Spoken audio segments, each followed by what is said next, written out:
Have you always wanted to have the legendary Windows XP on a tablet?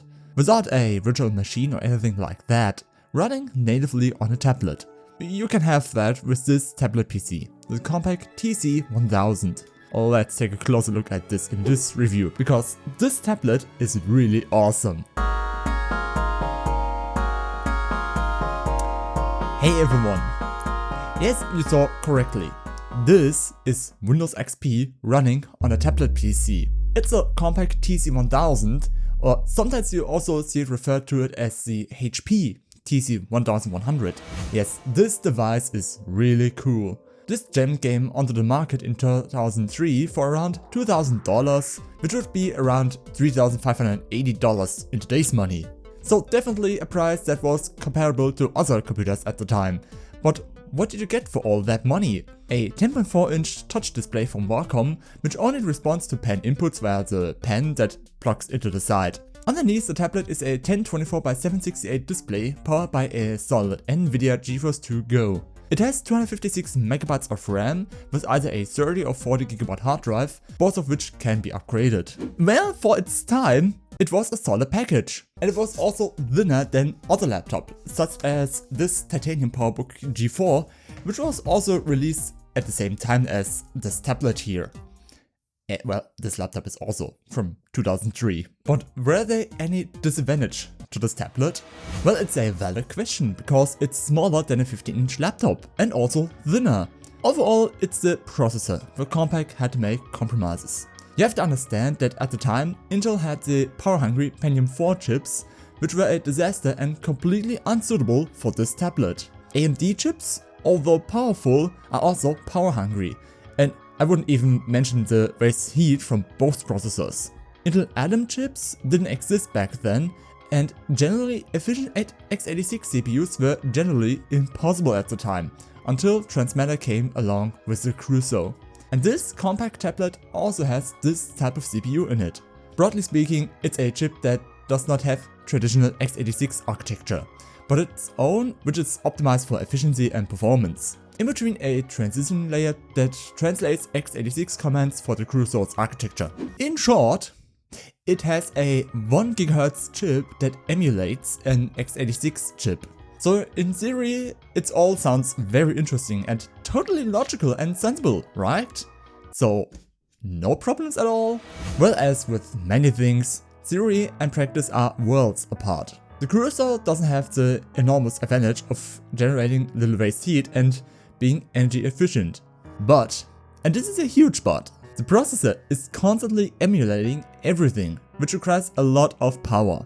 That's why the operating system is relatively slow in some areas, but only when it comes to big things. Because hey, it's still Windows XP here, which could theoretically run on a toaster.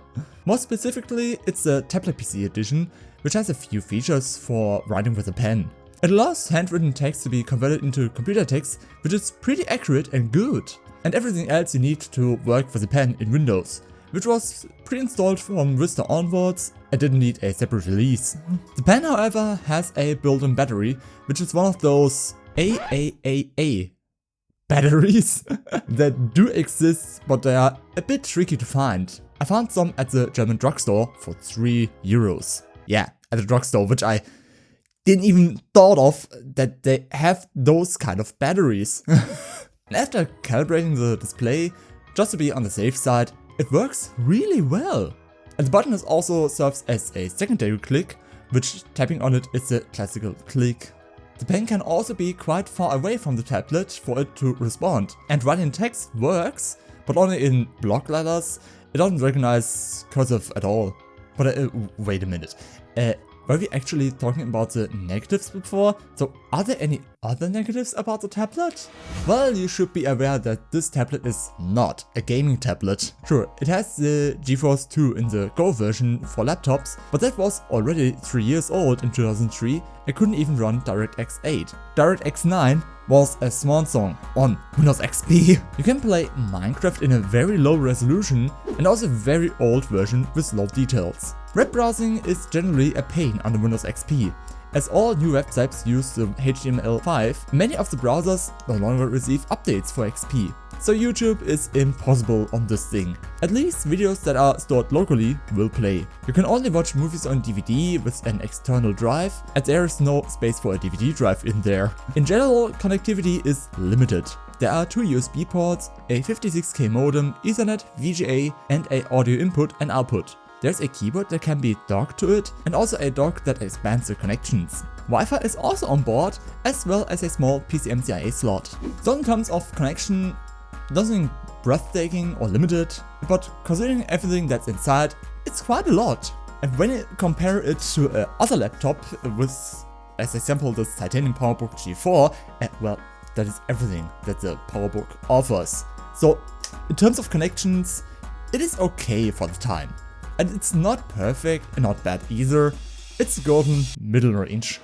And personally, I found the device really interesting too. It's basically a tablet PC running Windows XP, and with the Crusoe chip inside, it is really interesting. And some people who know me, I have a secret love for the first Surface models from Microsoft, which are also tablet PCs running Windows 8 or 8.1.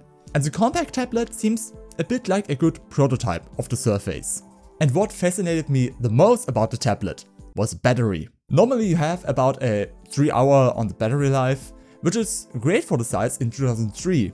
And 22 years later, this battery still works.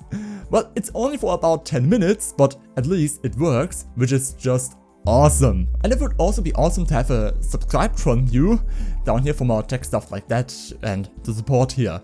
But well, then I think I said everything that I can say about the tablet, and well, then I say, we'll see us.